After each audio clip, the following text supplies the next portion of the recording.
السلام عليكم ورحمة الله وبركاته. بسم الله والصلاة والسلام على رسول الله.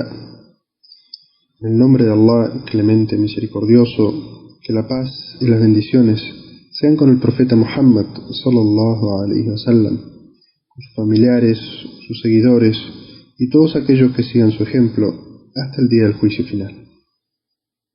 Hermanos y hermanas, seguimos en nuestra clase en este nivel 2 de la materia aqida o doctrina, y hoy tenemos la clase número 3.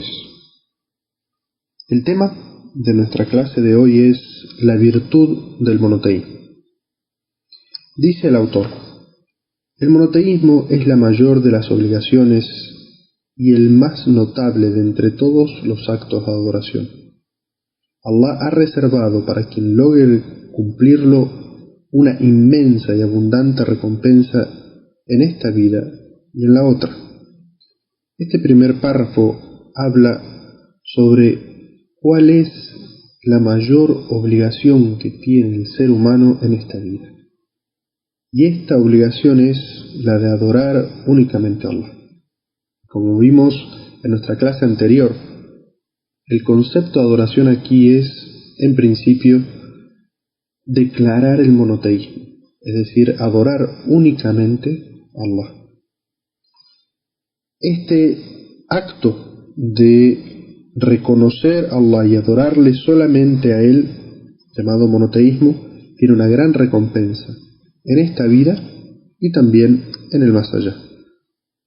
Recordamos el versículo del Sagrado Corán que mencionamos en la clase anterior, el cual dice: وَمَا خَلَقْتُ الْجِنَّ وَالْإِنسَ إِلَّا لِيَعْبُدُونَ. No he creado a los genios y a los seres humanos sino para que me adoren. Es decir, que este versículo contiene este principio que se menciona aquí en este primer párrafo, el cual establece que la obligación más importante y aquella por la cual fue creado el ser humano es adorar únicamente a Allah. Comenta el Sheikh al-Islam Ibn Taymiyyah, que Allah tenga misericordia de él: quien reflexione sobre las situaciones de la vida verá que toda obra buena encuentra su origen en la unicidad de Allah, su adoración y la obediencia a su mensajero, mientras que todo mal originado en el mundo, como tribulaciones, maldiciones, desgracias, sequías e invasión de los enemigos, su causa resulta de haber contradicho al profeta Muhammad sallallahu alaihi wasallam y de la invitación a la idolatría. Quien medite debidamente en esto verá que todo este asunto se encuentra también reflejado en su propio ser, sea de un modo general o particular. Estas palabras del Sheikh al-Islam Ibn Taymiyyah son muy importantes. Primero, nos llama a reflexionar sobre todos los asuntos de la vida. Y este concepto, el concepto de la reflexión, de pensar, de llamarse uno mismo a cuenta, es un concepto que está mencionado en el Sagrado Corán. Y el profeta Muhammad sallallahu alaihi wasallam, hablando sobre este concepto, dijo que una hora de meditación, es decir, de reflexionar sobre estos asuntos importantes de la vida, es superior a una hora de adoración. Dice el Sheikh al-Islam Ibn Taymiyyah, que Allah se complazca de él: quien reflexione sobre las situaciones de la vida verá que toda obra buena, es decir, que todo aquello bueno que sucede en este mundo, tiene su origen en la unicidad de Allah, es decir, en el concepto de la adoración única de Allah, de creer que Allah Azza wa Jalla es el único creador y sustentador y que por lo tanto los actos de adoración se deben solamente a Él. Su adoración, es decir, que todo acto bueno que sucede en este mundo y en nuestra vida, tiene su origen en un acto de adoración que hemos dedicado a Allah. Y por último, la obediencia al mensajero de Allah. Es decir, que el Sheikh al-Islam Ibn Taymiyyah menciona aquí tres aspectos fundamentales que, si uno reflexiona sobre la bondad y lo bueno en esta vida, encuentra que tiene su origen alguno de estos tres aspectos. Primero es la unicidad de Allah, es decir, el Tawhid. El segundo es la adoración, conocido como la ibadah. Y la tercera es ta'atu Rasulillah, la obediencia al mensajero de Allah sallallahu alaihi wasallam. Todo el bien para nuestra vida se encuentra en esto. Todo el bien para la humanidad y para todo ser creado se encuentra en este concepto, en adorar únicamente a Allah, expresar este monoteísmo, adorarle a Él y obedecer, seguir la senda del profeta Muhammad sallallahu alaihi wasallam. Y así también lo opuesto. Dice el Shaykh al-Islam Ibn Taymiyyah, mientras que todo mal originado en el mundo, como tribulaciones, maldiciones, desgracias, sequías e invasión de los enemigos, su causa resulta de haber sido una contradicción, un contradicho al profeta sallallahu alaihi wasallam, o de la invitación a la idolatría. Es decir, que aquí el Shaykh al-Islam Ibn Taymiyyah nos llama a reflexionar sobre que el origen de todo el mal que puede pasarle a la humanidad, como las tribulaciones, los problemas, las desgracias que sufrimos, las sequías y las faltas que recibe la gente del medio ambiente, e incluso el hecho de que nuestros enemigos nos dominen. ¿Cuál es la causa de que esto no suceda?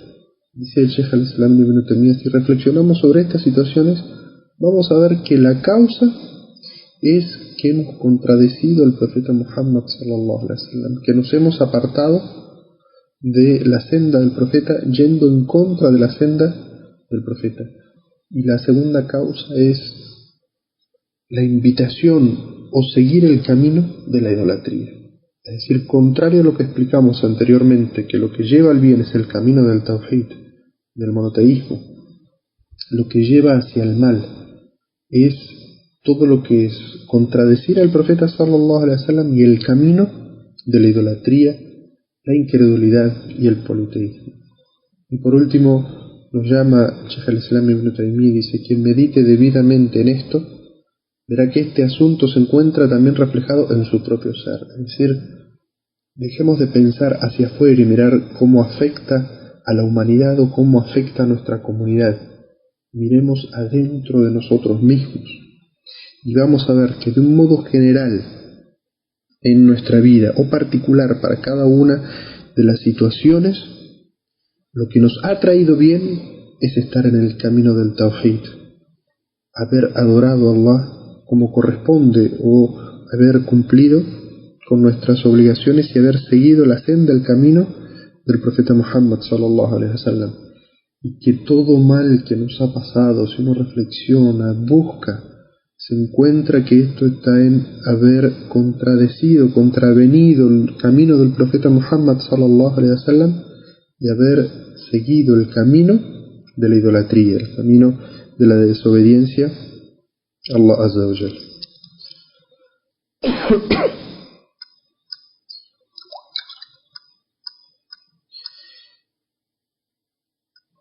Continúa el autor y dice: las evidencias sobre la virtud del monoteísmo. Primera evidencia. Dice Allah Azza wa Jal en la sura de los rebaños: los que creen y no empañan su creencia con ninguna injusticia, esos tendrán seguridad y serán bien guiados.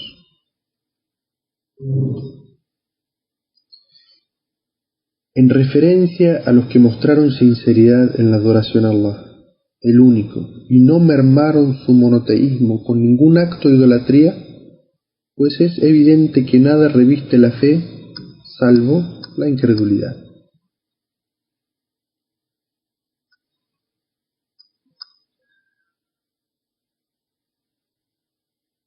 Luego Allah Azza wa Jal menciona la recompensa que tienen reservadas estos siervos. Dice: esos tendrán seguridad y serán guiados. Es decir, que ellos gozarán de la seguridad en esta vida y en la otra, y serán encaminados por la senda recta. Cuando Allah Azza wa Jal revela al profeta Muhammad sallallahu alaihi wasallam este ayah, los compañeros del profeta Muhammad sallallahu alaihi wasallam se sintieron apesadumbrados. El ayat dice que quien no reviste su fe con una injusticia, dice, los que creen y no empañan su creencia con ninguna injusticia. Cuando los sahaba, los compañeros del profeta sallallahu alaihi wasallam, escucharon por primera vez este ayat, les pareció algo muy pesado, pues consideraron que la injusticia a la que alude el ayat anterior es la injusticia cometida por un siervo en su propio perjuicio al desobedecer a Allah, y que no habrá seguridad ni guía excepto para quien no ha sido injusto consigo mismo. Y aquí podríamos agregar una segunda clase de injusticia que también consideraron los compañeros del profeta sallallahu alaihi wasallam, y es cuando uno comete una injusticia contra otra persona, es decir, es injusto con él, no le da lo que le corresponde. Entonces los sahabas, cuando escuchan este versículo, aquellos que creen y no cometen nunca una injusticia,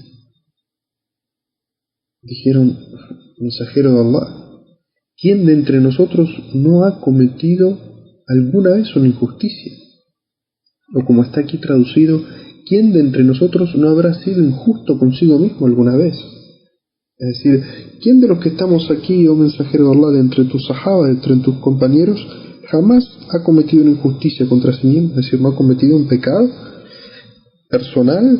¿Y quién de entre los que está aquí jamás ha sido injusto con su prójimo? Como diciendo, ninguno de nosotros entra en la descripción de este versículo, y por lo tanto no tendremos la seguridad en esta vida y en el más allá, y no somos de los bien guiados. Entonces, al reflexionar sobre este significado que ellos entendieron, fueron al profeta y le dijeron: ¿quién de nosotros puede hacer esto? O sea, ¿quién de nosotros, cómo vamos a acceder a la seguridad en esta vida y en el más allá si nosotros cometemos pecados y podemos cometer injusticias contra los otros? Pero el profeta sallallahu alaihi wasallam le respondió, le dice: no es como decís, es decir, no es el significado de ese versículo, no es lo que ustedes están entendiendo en este momento, sino que el ayah, que no empañan su creencia con ninguna injusticia, es decir, que no cometen ninguna injusticia, significa que no hay que revestir la fe con el politeísmo, es decir, que no empañan su fe con actos de shirk, de idolatría. El profeta sallallahu alaihi wasallam les acaba de dar una explicación de lo que significa esas palabras del Sagrado Corán. Y el profeta sallallahu alaihi wasallam, como todos sabemos, su palabra es wahy, su palabra es revelación. La interpretación del profeta sallallahu alaihi wasallam no necesita pruebas, nadie puede pedirle pruebas al profeta de por qué interpreta de esa manera. Sin embargo, el profeta sallallahu alaihi wasallam, para enseñarnos a nosotros que el Corán se interpreta por el Corán mismo y que uno debe presentar pruebas de lo que está diciendo, el profeta sallallahu alaihi wasallam cita como prueba de su interpretación del Sagrado Corán otro versículo.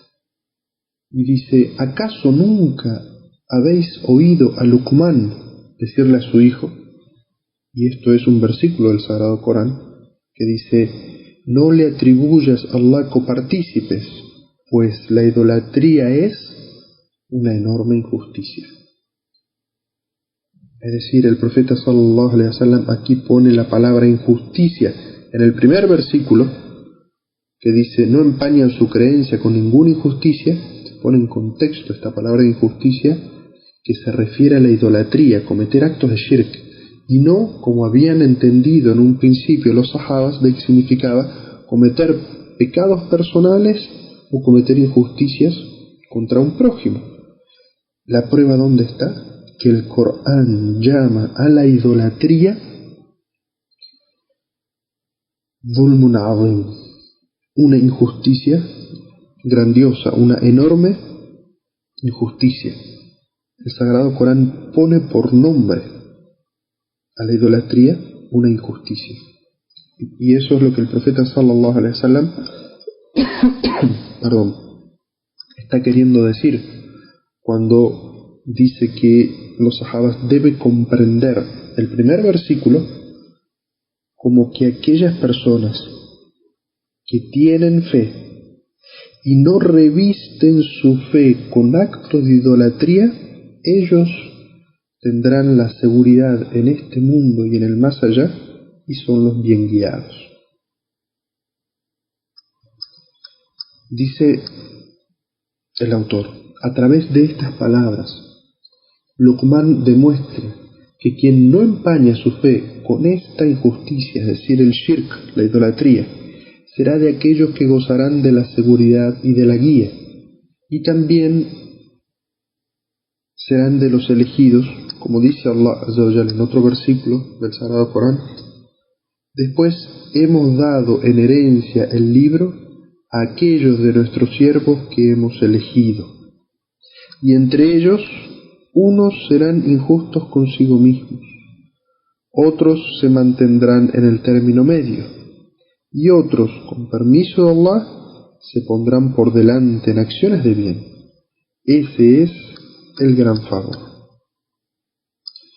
Este versículo del Sagrado Corán habla como que aquellas personas que se esfuerzan por tener y mantener pura su fe y estudian el shirk, la idolatría, para no caer en ella, estudian el tawhid para purificarlo y mantenerlo libre de todo error, esas personas van a gozar de la seguridad, el amn, es decir, su fe va a estar resguardada, segura en esta vida, y va a estar también resguardada y segura y aceptada por Allah en el más allá. Es decir, quien tenga la seguridad en este mundo y se aferra a esa seguridad de su fe, de su tawhid, para no cometer actos de idolatría, tendrá la seguridad en el más allá, en los momentos de tribulación, cuando la gente no sepa si va a entrar al paraíso o al infierno.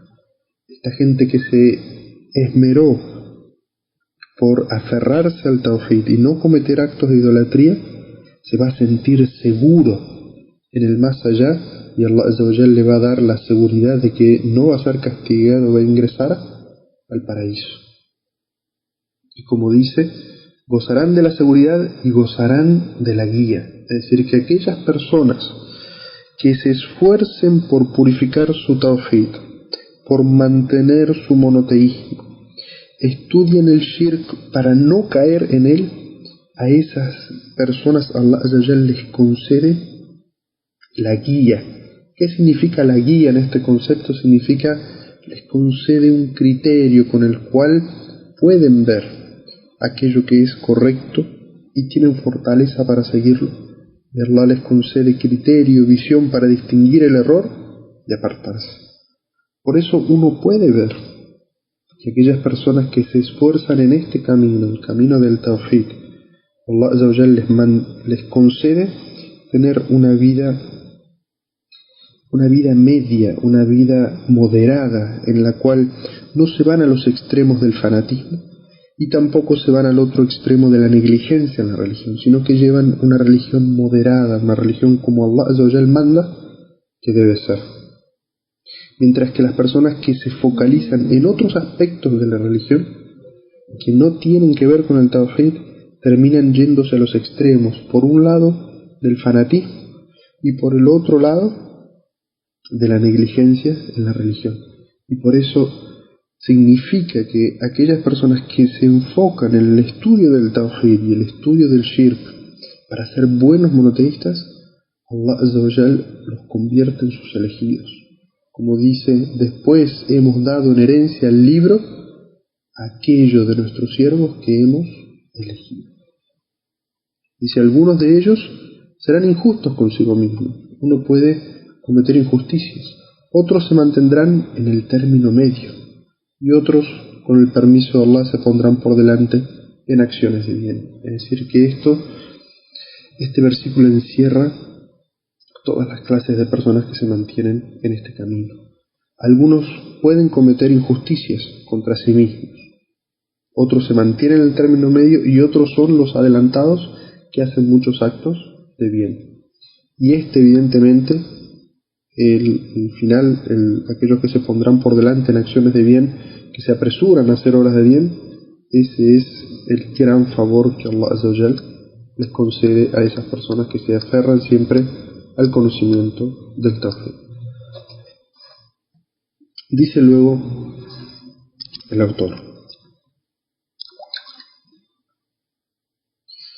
definición de la injusticia y sus categorías. La definición de la palabra injusticia significa situar algo en el lugar equivocado. De ahí que la idolatría es considerada como injusticia y el idólatra un injusto, debido a que ha colocado la adoración en el lugar equivocado, consagrándola a quien no es merecedor de la misma.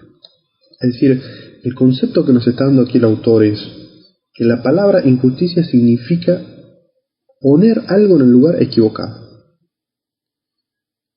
¿Cómo aplicamos esta definición a la idolatría? Dice, de ahí que la idolatría es considerada una injusticia y el idólatra un injusto. ¿Por qué? Porque ha colocado la adoración, ha dedicado la adoración en el lugar equivocado. Es decir, le ha dedicado la adoración a un ser equivocado, porque no es merecedor de ella. El único merecedor de todo acto de adoración es Allah Azza wa Jal, que es el creador y el sustentador, el que todo lo puede. Dice el autor, la injusticia se expresa en tres categorías.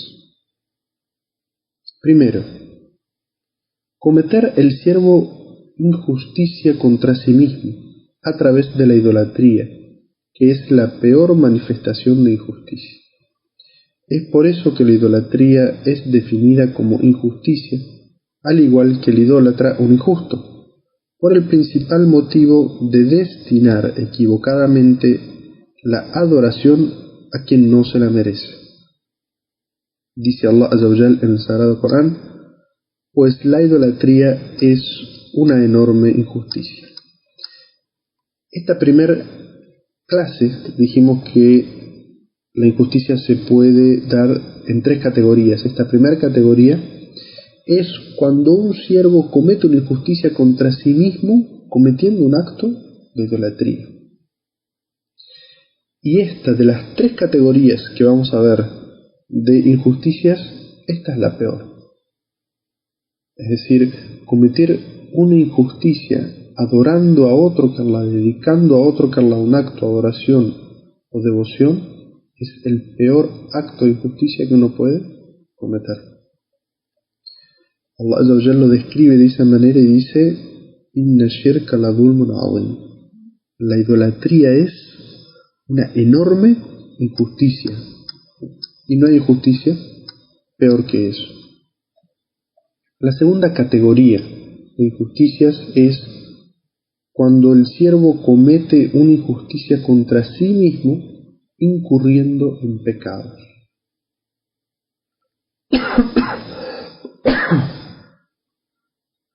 Perdón. Dice Allah Azza wa Jal en el Sagrado Corán: quien haga un mal o sea injusto consigo mismo y luego pida perdón a Allah, encontrará a Allah perdonador, compasivo. Aquí se refiere a los pecados que un siervo comete y con los cuales se perjudica a sí mismo, como cuando un siervo comete un pecado de aquellas cosas que están prohibidas comer. Por ejemplo, si un musulmán fuma un cigarrillo, toma una bebida alcohólica, y con esto no estoy queriendo decir que ambos sean igual de graves. Evidentemente, las bebidas alcohólicas y las drogas son mucho más graves que un cigarrillo, aunque un cigarrillo también es un pecado. porque perjudica directamente la salud del musulmán, y todo lo que perjudique directamente la salud del musulmán es algo prohibido y por lo tanto un pecado. Pero aquel musulmán que coma o beba algo prohibido está cometiendo un pecado, está cometiendo una injusticia contra sí mismo, porque está haciendo algo que no debería. Y por eso Allah Azza wa Jal dice: quien haga un mal o sea injusto consigo mismo. Y es esta segunda parte del versículo la que nos importa. Dice: cuando una persona es injusta consigo mismo y comete un pecado,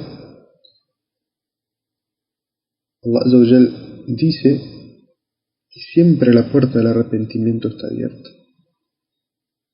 Es decir, quien ha cometido un pecado contra sí mismo y luego se arrepiente y pide perdón a Allah, va a encontrar que Allah Azza wa Jal es perdonador y compasivo con él. La tercera categoría con respecto a la injusticia es cometer una injusticia contra un prójimo, ya sea en los bienes o en el honor de esa otra persona. Y el versículo que leímos anteriormente también nos sirve como prueba. Dice Allah Azza wa Jal: quien haga un mal, es decir, que le haga un mal a otra persona, ya sea en sus bienes o en su honor, y se arrepiente y pida perdón a Allah, y enmiende en este caso el mal que le hizo a esta persona, encontrará a Allah perdonador y compasivo. Dice el autor, después de haber clasificado las tres clases de injusticia, que como vimos es la injusticia más grande, que es la de la idolatría, la injusticia contra uno mismo, que son los pecados, y la injusticia contra el prójimo, que es perjudicarlo en sus bienes o en su honor. Dice el autor luego de esto: aquel que se conserve a salvo de estas tres clases de injusticia tendrá la total seguridad y guía en esta vida y en la otra. Es decir, una persona que pueda mantenerse al margen de las tres clases de injusticias, es decir, la injusticia hacia Allah, de dedicar actos de adoración a otro que Él, de no cometer pecados en contra de uno mismo y de no perjudicar al prójimo, esta persona tendrá, mashallah, la guía en esta vida y en la otra, y tendrá total seguridad en esta vida y en la otra. Dice luego el autor: quien esté librado de la mayor injusticia, pero no de los otros dos tipos, es decir, quien no cometa actos de shirk, de idolatría, de politeísmo, pero sí comete de las otras dos injusticias, es decir, sí comete pecados en contra de sí mismo y sí comete pecados, faltas, perjuicios en contra de otras personas, mermará su estado de seguridad y de guía dependiendo del grado de injusticia cometida contra su propia alma y contra los prójimos.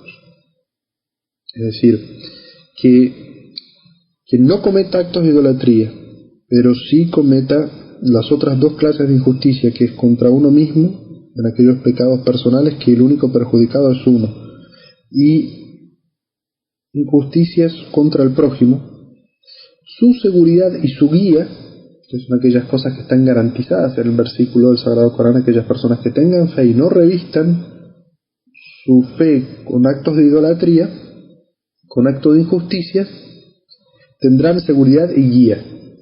Aquí el autor está diciendo: quien no cometa actos de shirk, pero sí cometa de los otros dos actos de injusticia, que son contra uno mismo y contra el prójimo, su seguridad y su guía mermará, es decir, bajará, dependiendo del grado de injusticia cometida contra su propia alma y contra los otros siervos. Es decir, no va a tener seguridad y guía en el mismo nivel que hayan sido sus pecados. Es decir, no es lo mismo un pecado menor o un perjuicio menor que uno genera a otra persona con aquellas personas que cometen grandes injusticias contra sí mismos y grandes injusticias contra la gente. Cuando mayor sea el pecado, menor va a ser la seguridad y la guía que va a tener. Luego dice el autor: en cambio, quien no esté a salvo de la mayor injusticia no podrá gozar de la seguridad, ni de la guía en esta vida, ni en el más allá. Es decir, nosotros vimos las tres categorías. Quien no comete en la primera, es decir, no comete actos de shirk, pero sí comete de las otras dos, su seguridad y su guía bajan en la medida de lo grave que pueden ser sus pecados. Pero aquella persona que no tiene o no está a salvo de la mayor de las injusticias, es decir, que comete injusticias del primer grado, es decir, de cometer actos de shirk y de idolatría, esa persona no goza de seguridad ni de guía, ni en esta vida, ni en el más allá. Y por eso es que es la peor de las injusticias, el shirk, y es el peor de los peligros. Es decir, aquella persona que no estudia el tawhid, que no sabe lo que puede ser un acto de shirk, y por eso incluso los comete, está en un campo muy peligroso, porque habiendo dado el testimonio de fe, habiendo sido y aceptado ser musulmán, tiene la obligación de estudiar el tawhid, de saber qué es shirk para mantenerse al margen de este terrible peligro. Dice el autor nuevo de eso: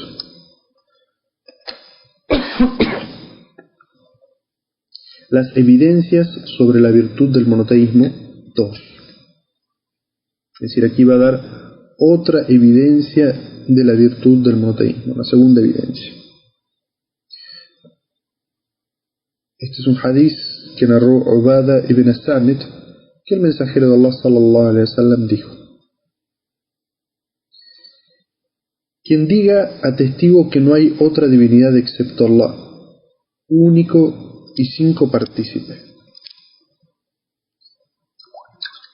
que Muhammad es su siervo y su mensajero, su palabra y un espíritu proveniente de él infundido en María, y que tanto el paraíso como el infierno son verdad, entonces Allah lo hará ingresar en el paraíso acorde a sus obras. Este es un hadiz auténtico transmitido por Bukhari y Muslim.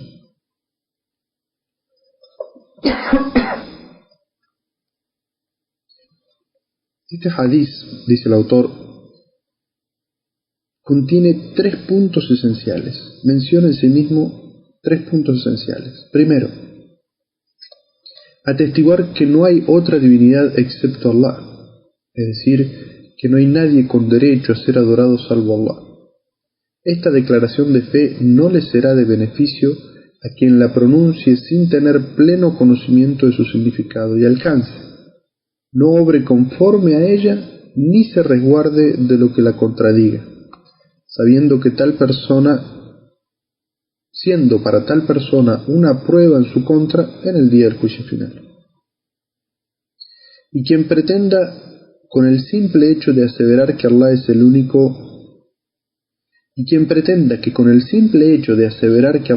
único creador de todas las cosas se considera a uno como monoteísta, ha de saber que esto no es así, hasta que no se atestigue que no hay otra divinidad excepto Allah único, sin copartícipe alguno, y que glorificado sea, es el único merecedor de que le rindan culto de adoración con perseverancia. Es decir, el autor nos está diciendo que este hadiz tiene un primer punto que es muy importante, que habla sobre atestiguar que no hay divinidad excepto Allah. Pero ¿qué implica shahadatu an la ilaha illallah? Dar testimonio de que nada ni nadie merece ser adorado sino Allah. Primero, la persona que se va a beneficiar de este testimonio tiene que tener un pleno conocimiento de lo que significa y del alcance que tiene en su vida este testimonio.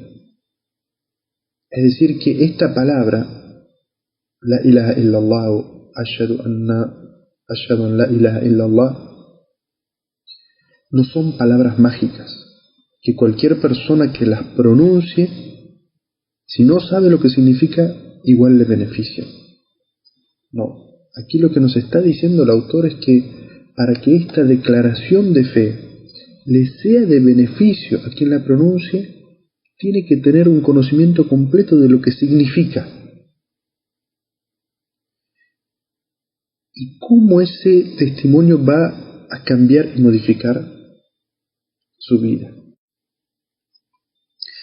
Por eso es que las personas de Quraysh de la época del profeta Muhammad sallallahu alaihi wasallam no querían decir este testimonio de fe a pesar de que ellos creían en la existencia de Allah, porque ellos adoraban ídolos y sabían que desde el momento que pronunciaran el testimonio de fe, la ilaha illallah, debían abandonar todo acto de adoración o de devoción a otro que Allah.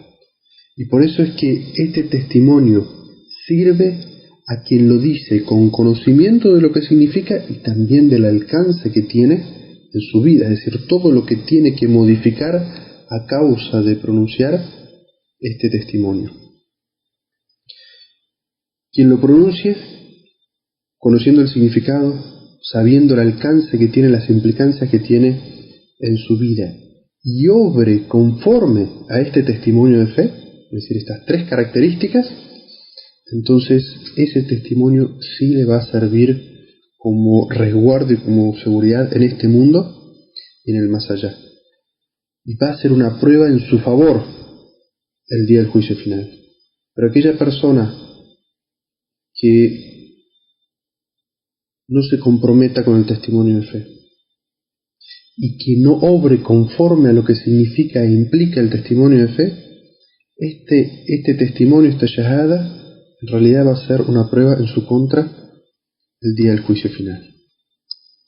Dice luego el autor: y quien pretenda que con el simple hecho de aseverar que Allah es el único Dios creador de todas las cosas, se considera a una persona como monoteísta, ha de saber que esto no es así, hasta que no se atestigue que no hay otra divinidad excepto Allah. Aquí volvemos al mismo ejemplo que mencionamos anteriormente sobre los Quraishíes, los árabes de la época del profeta sallallahu alaihi wasallam, que se negaban a pronunciar el testimonio de fe. ¿Por qué? Porque ellos comprendían por la explicación que les daba el profeta sallallahu alaihi wasallam, por lo que implica lingüísticamente este testimonio de fe, que decir la ilaha illallah implicaba abandonar la adoración de los ídolos. Y por eso, si una persona piensa que por el simple hecho de decir que Allah es el único creador de todas las cosas, es decir, lo que significa el tawhid ar-rububiyyah o el monoteísmo del dominio, quien piense que solamente esta parte del tawhid, quien cree y asevera eso, implica que esa persona es monoteísta, está en un error. Porque no se es monoteísta hasta que se cumple con los tres partes del monoteísmo. Creer que Allah es el único Dios creador, ¿sí? Pero también necesariamente por eso dedicar todo acto de adoración y devoción solamente a Allah, y que Allah Azza wa Jal tiene nombres y atributos que lo son únicos de Él. Esta es la primera parte de lo que el autor nos dice que contiene este hadiz. La segunda parte es atestiguar que Muhammad es su siervo y mensajero, quien es descrito en este hadiz con dos características. Primero, es siervo de Allah y no tiene rasgos divinos que lo distingan, lo cual es un argumento en contra de quienes muestran exagerado fanatismo hacia su persona y se dirigen a él con plegarias, es decir, le piden a él y le hacen dua, solicitando su amparo, además de otros tipos de adoración que deben ser consagrados única y exclusivamente para Allah. Es decir, nos dice aquí el autor que este hadiz habla sobre el testimonio de que Muhammad es siervo y mensajero de Allah, abduhu wa rasuluhu. ¿Qué significa cuando decimos que el profeta Muhammad sallallahu alaihi wasallam es abduhu? Es decir, siervo de Allah. significa que no tiene características divinas. El profeta Muhammad sallallahu alaihi wasallam es una creación de Allah y como todos los otros seres creados carecen de cualidades divinas. ¿Qué implica esto? Que el profeta sallallahu alaihi wasallam es siervo de Allah y mensajero de Allah. Por lo tanto, si él enseñaba que no se debe dedicar actos de adoración o devoción a otros que Allah, entonces ¿cómo dirigírselos a Muhammad sallallahu alaihi wasallam? ¿Quién era quien nos enseñaba que no se deben dirigir a otros? Entonces, lo que implica decir que Muhammad sallallahu alaihi wasallam es siervo de Allah significa que no tiene ninguna característica de la divinidad, como por ejemplo que uno le pueda hacer un dua, pedirle algo al profeta sallallahu alaihi wasallam después de que ha muerto y esperar que el profeta sallallahu alaihi wasallam nos responda esa plegaria, como pedirle: oh Muhammad, intercede ante Allah para que Allah me perdone, o busca el perdón para mí, o concédeme ayuda y sustento. Son todas cosas que no se pueden pedir a Muhammad sallallahu alaihi wasallam porque Muhammad ha muerto. Se podía pedir, los sahabas podían pedirle algunas de estas cosas a Muhammad sallallahu alaihi wasallam en su vida, en su capacidad humana. El profeta los ayudara en su capacidad humana. Pero luego de que Muhammad sallallahu alaihi wasallam ha muerto, no se le debe pedir a Muhammad sallallahu alaihi wasallam nada. Y esto nos muestra que aquellas personas o aquellas sectas que tienen algún pensamiento de este estilo, por el cual le piden a Muhammad sallallahu alaihi wasallam, están equivocándose en el tawhid, porque ese es un acto, el dua, la súplica, la oración que debe ser dedicado único, exclusivamente a Allah. Eso es lo que significa que Muhammad sallallahu alaihi wasallam es su siervo. ¿Y qué significa que es mensajero? Es que es un mensajero enviado para Allah, para toda la humanidad. Nuestro deber consiste en obedecerle. Y este punto es un argumento en contra de quien no cumple con su obediencia y sigue sus propios pensamientos. Atestiguar que Muhammad es el mensajero de Allah significa obedecerle en lo que ha ordenado, creerle en lo que nos ha informado, apartarse de cuanto nos ha prohibido y que además no se adore a Allah sino tal como Él ha legislado o enseñado. Todo esto significa, cuando decimos Muhammad Rasulullah, Muhammad es el mensajero de Allah, ¿qué queremos decir con esto? Que tenemos que obedecer a Muhammad sallallahu alaihi wasallam porque entendemos que Allah lo envió a él con la guía y que esa guía es la que debe ser seguida para adorar a Allah azza wa jal correctamente. ¿Qué implica esto? En que las enseñanzas que obtenemos de Muhammad sallallahu alaihi wasallam a través de la sunna auténtica se debe seguir y obedecer.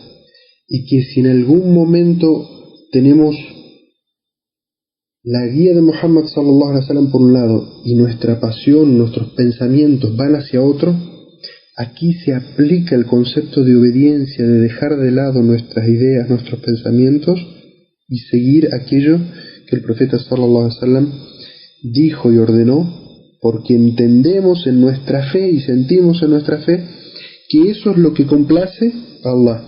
Y que nosotros como seres humanos podemos, evidentemente, equivocarnos. Atestiguar que Muhammad sallallahu alaihi wasallam es el mensajero de Allah significa que hay que obedecerle, es decir, seguirle en todo lo que ordenó. Es decir, todas las veces que Muhammad sallallahu alaihi wasallam a través de la sunna auténtica dijo tienen que hacer obligatoriamente tal cosa, tenemos que hacer eso. Como el profeta sallallahu alaihi wasallam, por ejemplo, nos dice que el dhuhr, la oración del mediodía, es de 4 raka'at. Está mencionado en el Sagrado Corán que debemos rezar, pero no dice cuántas rakas en cada una. El profeta sallallahu alaihi wasallam es quien nos ha enseñado eso. Eso debemos seguirlo y obedecerlo a Muhammad sallallahu alaihi wasallam porque esa es su función de mensajero de Allah. En aquellas cosas que nos ha informado sobre el más allá, es decir, aquello que no tenemos capacidad de conocer a través del desarrollo de nuestro intelecto, como la descripción del paraíso, la descripción del infierno, cómo va a ser el día del juicio, la descripción de los genios, de los ángeles, cómo es la vida del más allá. Si decimos que Muhammad es el mensajero de Allah y lo atestiguamos con nuestra shahada, todo lo que él nos ha informado sobre estos asuntos del no visto, de lo oculto, debemos creerle.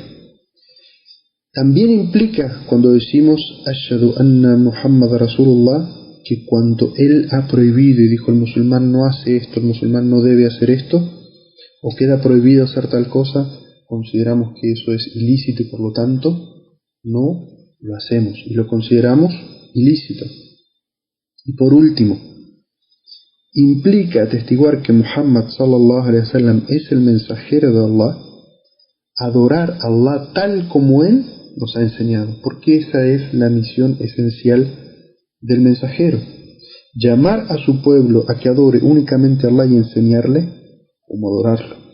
Entonces, atestiguar que Muhammad es el mensajero de Allah significa que vamos a adorar a Allah tal como él nos enseñó. Y por eso el profeta sallallahu alaihi wasallam dijo en distintos hadices que aquella persona que haga o cometa una innovación en la religión, esa innovación le va a ser rechazada, porque Allah Azza wa Jal acepta la adoración que es hecha siguiendo el ejemplo del mensajero que él envió.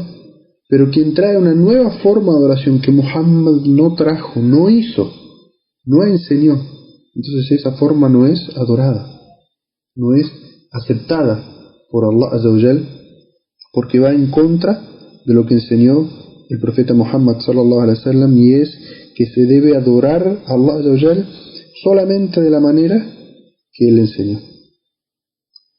El tercero de los puntos que menciona este hadiz es la mención que se hace del profeta sallallahu alaihi wasallam que Jesús es el siervo de Allah y su mensajero, su palabra y un espíritu proveniente de él infundido en María. Esto, como mencionamos en una clase anterior, es un testimonio de fe especial que pronuncian aquellas personas que vienen del cristianismo, del catolicismo, en el cual la creencia fundamental es que Jesús es Dios, una de las personas de Dios, o que es el Hijo carnal de Dios, y que Él no es un ser creado, sino que es el Creador. Por eso, para seguir esa formulación que tiene el testimonio de Islam de negar la divinidad y luego afirmarla solamente para Allah, se hace lo mismo con Jesús en este testimonio. Es decir, Jesús es el siervo de Allah y su mensajero, su palabra y un espíritu proveniente de él infundido en María. ¿Implica esto decir Jesús no es Dios, ni es el Hijo de Dios, ni es el Creador? Es decir, quien no niegue la idolatría a Jesús no se ha convertido al Islam. Si una persona cree dentro de sí mismo que Jesús es Dios, una parte de Dios, y que sí, no hay nadie más creador que ese Dios, y que Muhammad es un mensajero de Dios, hasta que no niegue la divinidad de Jesús, su testimonio de fe no es válido.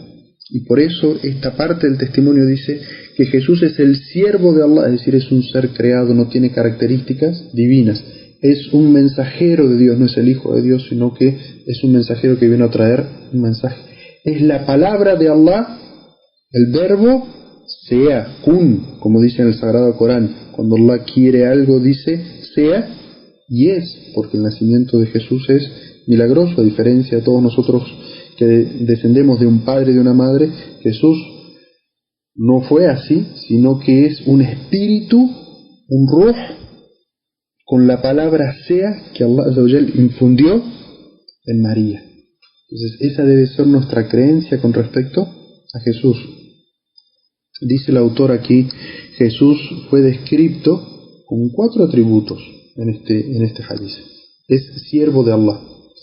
Esto es una contestación a los cristianos que abogan que es Dios, el Hijo de Dios o el tercero de la Trinidad, elevado sea Allah de cuanto le atribuyen. La segunda característica es que es un mensajero.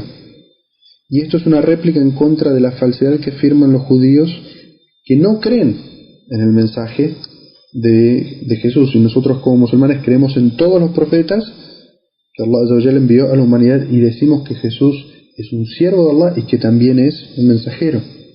Dice luego el autor, es su palabra infundida en María, es decir, que Allah lo creó con la palabra sé, con la cual fue enviado el ángel Gabriel a María para insuflar el alma de Jesús dentro de ella con el permiso de Allah.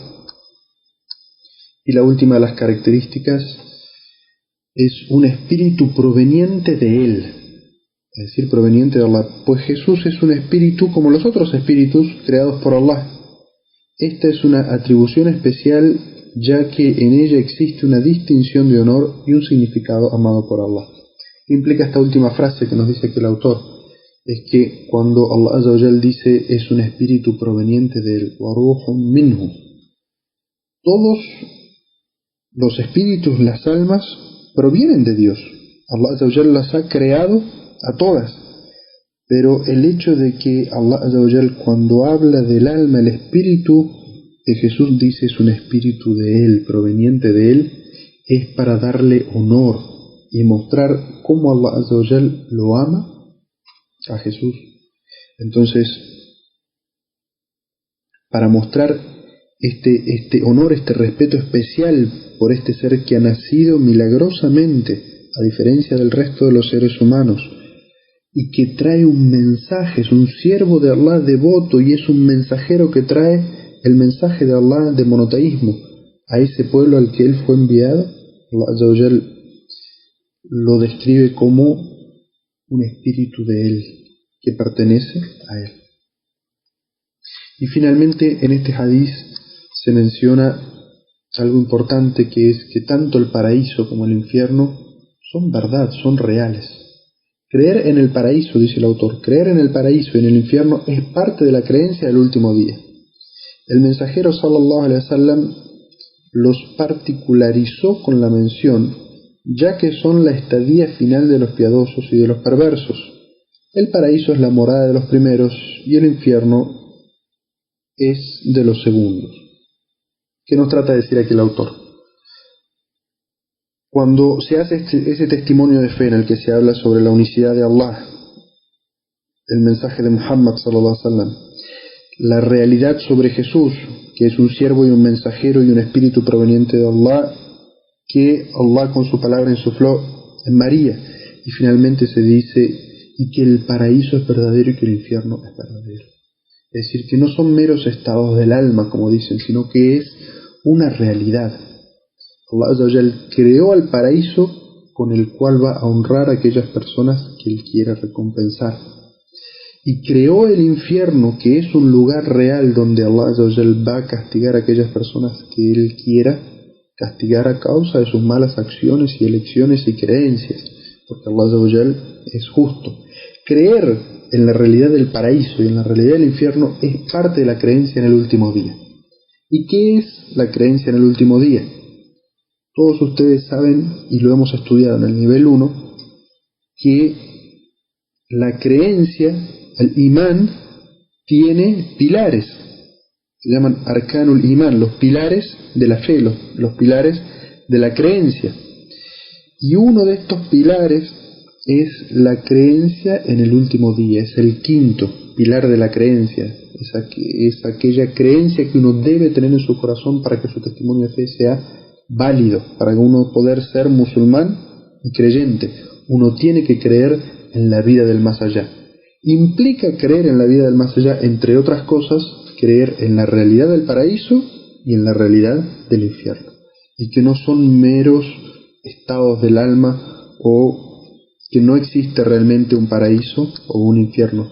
Sí, para que el testimonio de fe de una persona sea válido, uno tiene que creer que Allah Azza wa Jal creó algo llamado paraíso, en el cual recompensa a los piadosos y a los monoteístas, y creó algo llamado infierno, en el cual castiga a aquellas personas que cometen politeísmo por toda la eternidad y que cometen pecados, y los ha de castigar temporalmente por ello. Dice luego el autor: el fruto que trae consigo el dar testimonio de fe en relación a los 4 puntos arriba mencionados es el ingreso al paraíso acorde a las obras realizadas. Este párrafo es muy importante del autor. El autor dice que en este hadiz se mencionaron 4 asuntos. El primero de ellos, la creencia en Allah. El segundo, la creencia en Muhammad sallallahu alaihi wasallam como mensajero. El tercero, la realidad de Jesús. Y el cuarto, la creencia en la existencia del paraíso y en la existencia del infierno, que son partes de la creencia general en el más allá. ¿Qué significa esto? Dar testimonio de estas cuatro cosas. Si aquella persona que sea testigo de esto, es decir, lo crea en su corazón, ingresa al paraíso acorde a las obras realizadas. Es decir, que aquella persona que tenga esta creencia va a entrar al paraíso. Y sobre esto se trata este capítulo en el cual hablamos de las virtudes del monoteísmo. Quien tenga ese monoteísmo en su corazón va a entrar al paraíso acorde a las obras realizadas.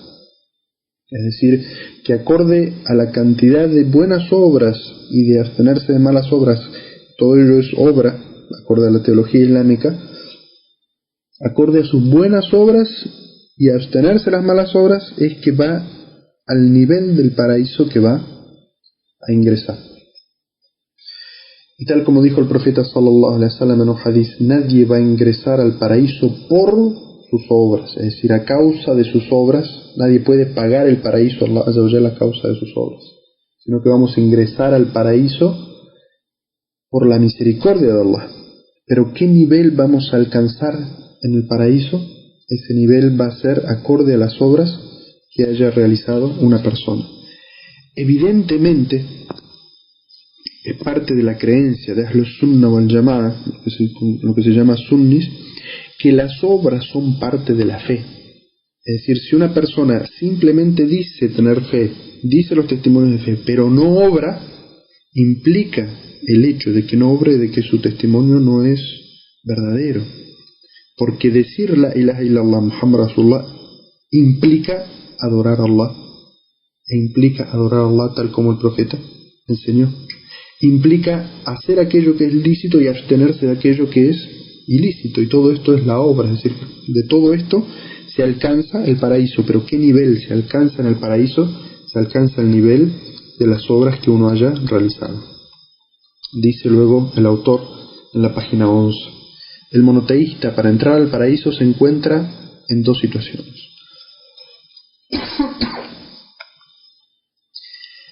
Primero, ir al encuentro de Allah estando a salvo de todos sus pecados, y esto le permitiría ingresar al paraíso desde el primer momento. Esta es la primera situación. La segunda situación, ir al encuentro de Allah con la actitud de insistencia respecto a una de las faltas sin haber incurrido en la idolatría.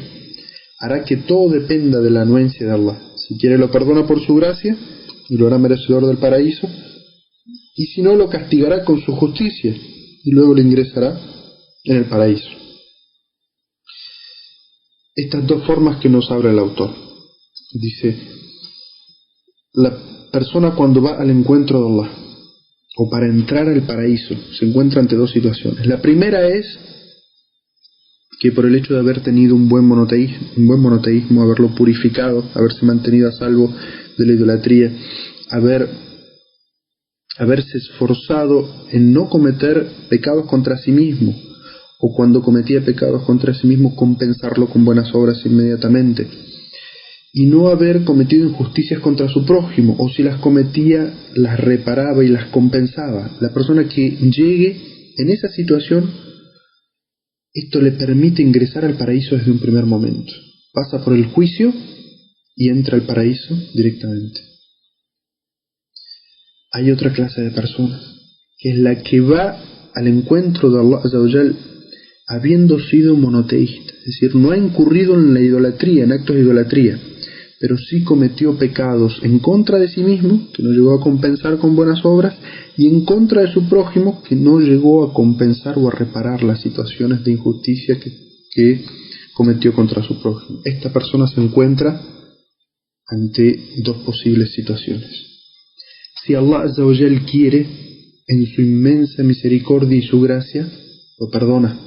Le perdona sus faltas y le perdona sus injusticias hacia las otras personas. Allah Azza wa Jal es perdonador misericordioso y lo ingresa, si quiere, al paraíso. Esta es una opción. La segunda opción es que Allah Azza wa Jal, si quiere, lo castiga en el infierno con justicia, porque dijimos que esta persona cometió pecados contra sí mismo y cometió pecados contra prójimos. Pero ha sido monoteísta, y el monoteísta no puede estar en el paraíso, en el infierno, por toda la eternidad. Entonces, una vez que este monoteísta ha pagado por sus pecados y sus injusticias hacia otras personas, Allah Azza wa Jal lo saca del infierno y lo ingresa al paraíso, pero luego de haber pagado por sus injusticias en el infierno. Estas son las dos posibilidades que existen. Quiere Allah Azza wa Jal hacernos de los primeros, de aquellos que ingresan al paraíso de una sola vez. Dice luego el autor: asimismo, para mostrar la virtud del monoteísmo, figura el hadiz referido por Aitban, en el que el profeta sallallahu alaihi wasallam dice: Allah ha prohibido el fuego del infierno a todo el que diga no existe otra divinidad excepto Allah y lo pronuncie deseando el rostro y la complacencia de Allah. Este es un hadiz auténtico transmitido por Bukhari y Muslim. Es decir, este hadiz habla sobre el enorme beneficio, la virtud que tiene el testimonio de la ilaha illallah. Quien dice la ilaha illallah esperando, anhelando el rostro de Allah, lo que significa alcanzar la complacencia de Allah, es decir, que lo dice no para complacer a nadie ni para buscar ningún beneficio mundano, sino simplemente por contemplar el rostro de Allah en el más allá, es decir, para complacer a Allah Azza wa Jal.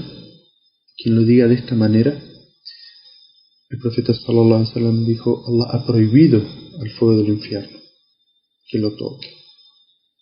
Esa persona no va a ingresar al infierno.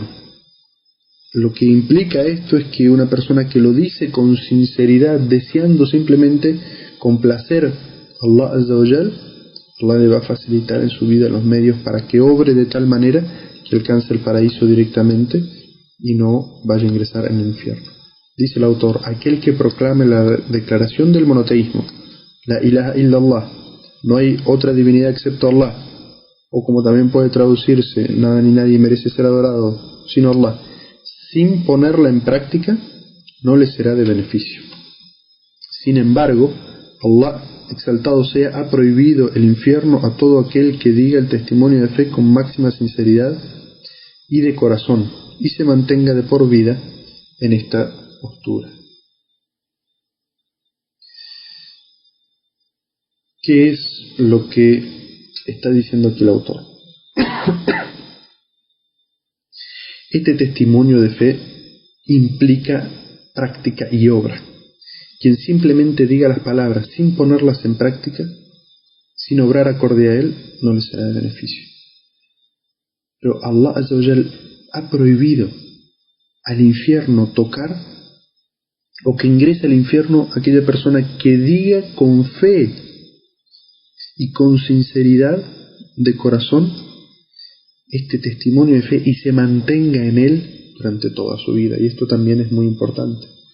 Es decir, aquella persona que lo dice en un momento sincero, pero luego obra de tal manera o cambia su creencia de tal manera que contradiga este testimonio, lo que vale es lo último que haga. Por eso el profeta sallallahu alaihi wasallam también decía: innamal a'malu bil khawatim, o sea, la obra que realmente vale el día del juicio es lo último que uno hace.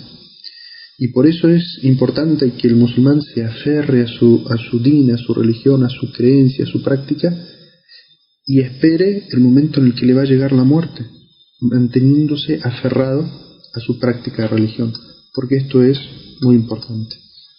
Dice, para terminar, el autor, la esencia del monoteísmo.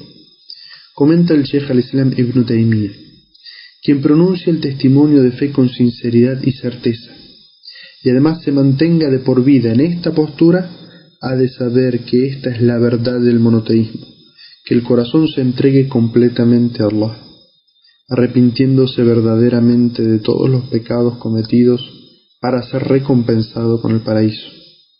En este sentido, Son varios los hadices que informan que le será prohibido el infierno a quien haya dicho la ilaha illallah y tenga en su corazón el equivalente de un átomo de bondad, de bien, de haber hecho el bien. Así como son numerosos los hadices donde se revela que muchos de aquellos que pronuncian el testimonio de fe entrarán al infierno a causa de sus pecados y luego de ser purificados serán sacados de él. En la misma línea y en otros hadices se manifiesta que le será prohibido el fuego del infierno a quien haya creído en la ilaha illallah y atestiguado a sí mismo que no hay otra divinidad excepto Allah y que Muhammad es el mensajero de Allah. Pero todas estas narraciones han sido estipuladas por importantes condiciones. Es decir, que nadie piense que ingresar al paraíso y estar prohibido para el infierno es tan sencillo como decir con meras palabras la ilaha illallah. Porque para que tu shahada, tu testimonio de la ilaha illallah sea válido, Allah te lo acepte, te garantice el paraíso y te proteja completamente del infierno, tiene que ser dicho conociendo su significado, todo lo que implica, obrar según él y mantenerse firme en esta creencia hasta el final de los días. Tiene muchas condiciones y estas condiciones las vamos a estudiar en detalle, inshallah, más adelante. Esto es todo lo que podemos mencionar por hoy. Creo que ya no queda tiempo para las preguntas, así que me despido con Assalamu alaikum wa rahmatullahi wa barakatuh, recordándoles que siempre si tienen preguntas sobre esta clase pueden enviarlas a mi correo. Assalamu alaikum wa rahmatullahi wa barakatuh.